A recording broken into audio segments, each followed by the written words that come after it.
Welcome back, everybody. Here we are once again in the Mecca for Bond fans, and I am Luke, Bond's apartment. This is David Zaritsky of the Bond Experience. What's going on, Luke? I'm gonna have to space these videos out. No kidding. No, so if you put them all at seems once, like I it keep looks coming back and back and back.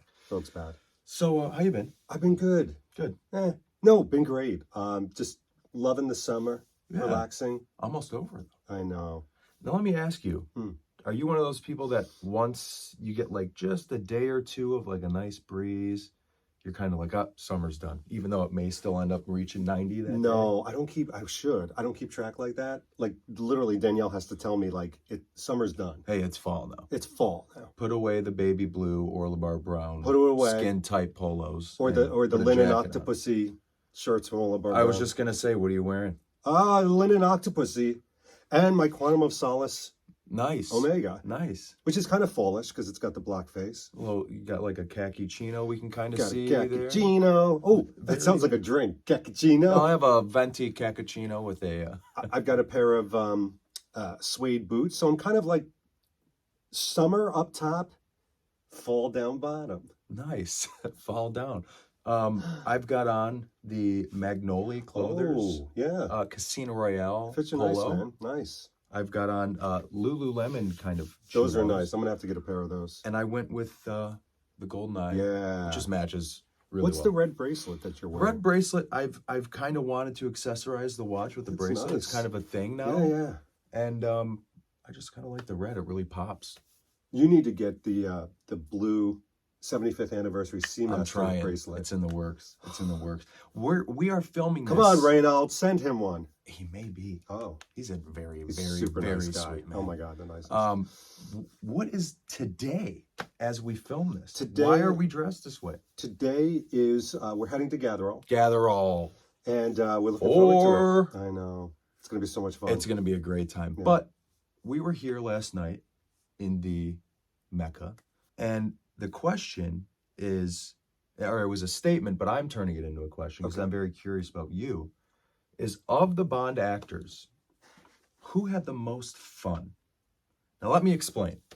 Once Daniel Craig came on, he was now a producer. Obviously, the films kind of went a darker direction. Yeah. When he signed on, do you think he wanted to do that? Did he want to play, did he want to do more Roger Moore? So when you look at the whole Bond canon, Yeah. and you know a lot of the behind the scenes, maybe Sure. with Sean and Cubby or Timothy Dalton or whatever, who do you think had the most fun playing the character and why? I think it's pretty clear that Roger Moore had the most fun. Yeah. And it starts off with, I want to be this character. And I think he wanted to be this character. But I think it's just also the type of person he is. He's very gregarious. Yeah. He's a wonderful ambassador because of that. He loved the fans. He loved the people that worked on the film. Mm-hmm. He was very family oriented with Cubby Broccoli, Yeah. which I think was important. Yeah. And I think instead of saying, well, I have an acting role, he put himself into the part and decided to live the role, Right. which is very different than playing a part. So do you think his personality shined through in his version of Bond? Oh my gosh, absolutely. It's like obvious. I think it that was he's watching having fun. Roger Moore play James Bond. Yeah. Rather than James Bond Then running around on screen. Yeah. It's like Roger Moore Yeah. playing dress up. Like honestly, when I watch Sean Connery, and even Daniel Craig, I mean, I say, well, there's James Bond.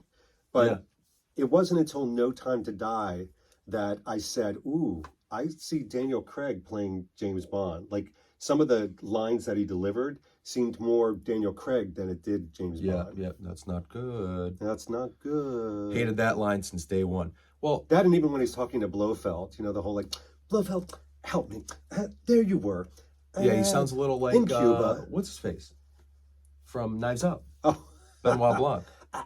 I want Oh, to there ask you you were. a question. There you were. There you were. Now I said, boy. I'll sit on you. There you were. Well, with an eye. good. Yeah. Where is No. Leia Sadu? Anyways, Donut hole in No, a no. donut hole. so let's examine somebody Uh-oh. like Pierce Brosnan.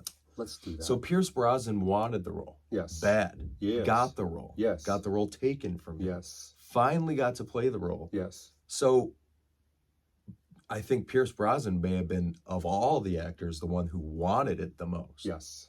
But did he have as much fun as Roger? Is he a close second? I think he's yes. I would say he's a close second. He's definitely a close second. I think, you know what? Let's do this. This might be even helping and germane to the conversation. I think in order, you have Roger Moore, who had the most fun.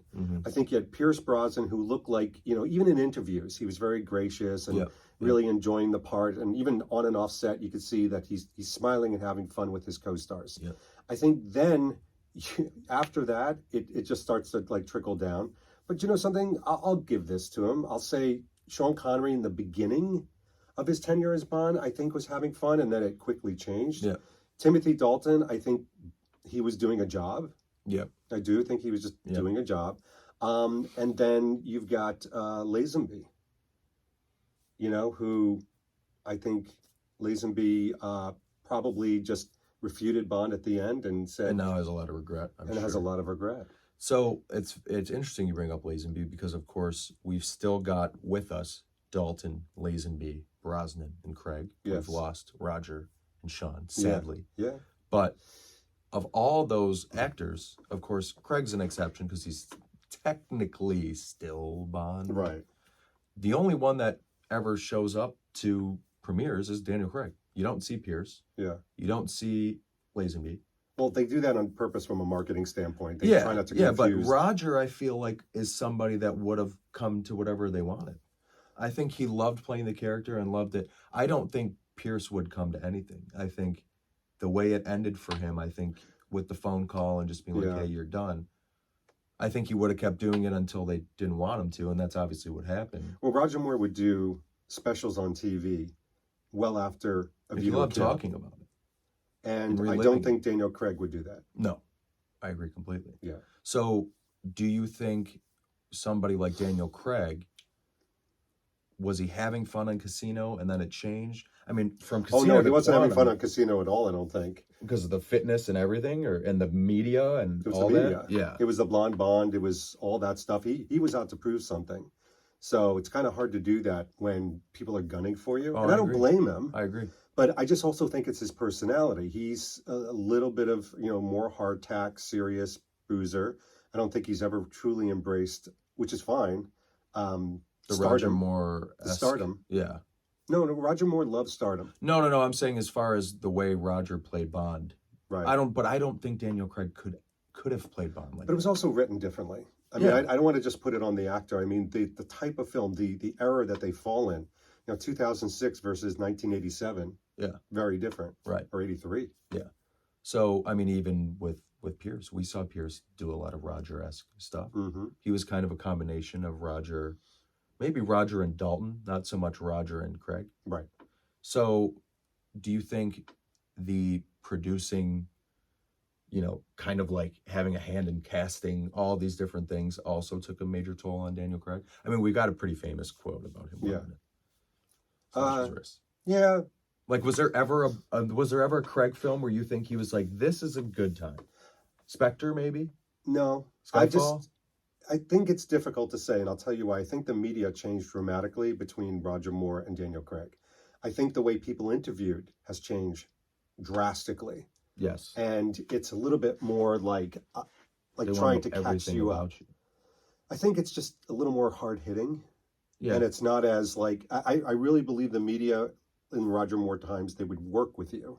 They would work with the actor to create something entertaining. Yeah. Here, today, they want to create something dramatic. A story. Yeah. Something scintillating, something titillating, and it's difficult.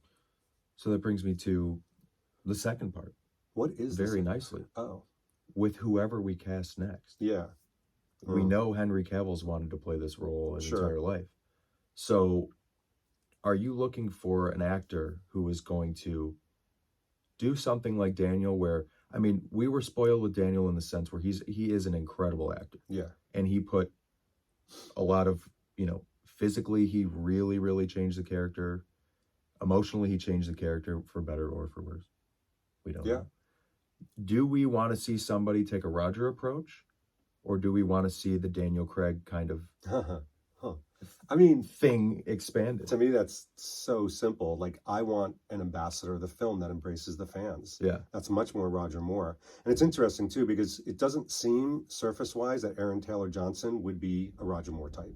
He seems like he would be more of a Daniel Craig type. But I don't think but not as Daniel Craig as Daniel Craig. I don't know.